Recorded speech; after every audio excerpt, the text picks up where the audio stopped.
Hey everyone, good morning. This is Mike with Union Home Mortgage here. Today I want to share a quick update on some of the changes happening in the mortgage industry to ensure that you're in the know if you're a realtor or if you're just a buyer looking to start shopping. There was definitely some important mortgage news this week. We want to make sure that you didn't miss it. The first big thing, and you can see on my screen, is the FHFA or Federal Housing Finance Agency Director Bill Pulte published some housing orders that terminate some special purpose credit programs.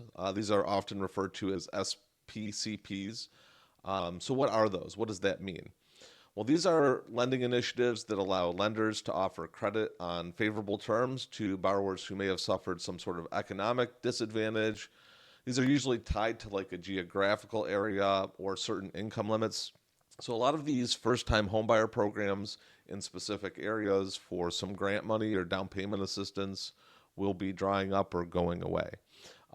There's still not been any real communication on a formal channel with these things.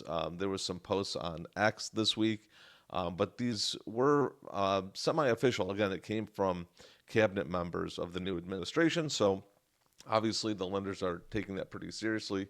So know that some of those programs for your borrowers may go away if you're a realtor, or if you're someone who's qualified with one of those programs, definitely check in with your lender. That may not still be in existence. Let me tab over to the second big piece of news this week. Not that there weren't more than two, but I would say this is the next largest piece of information. They changed some requirements in terms of borrower eligibility for FHA loans. So, and this is going to be very specific to FHA loans only. So basically what happens is there was a new mortgagee letter released this week, and you can see I highlighted the kind of the summary here.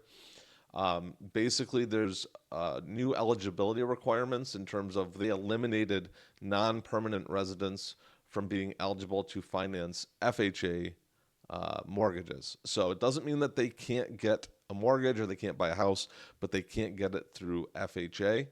There are still conventional options for those folks. And then obviously there's some non-QM or brokered out options too that we can talk about. Now, my company, Union Home Mortgage, does also have a grant program that is not sponsored by, the federal government.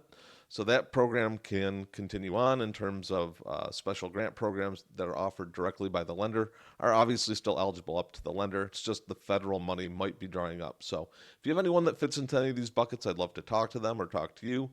And this has been your weekly mortgage update with Mike. Hope you have a great week, guys. Take care.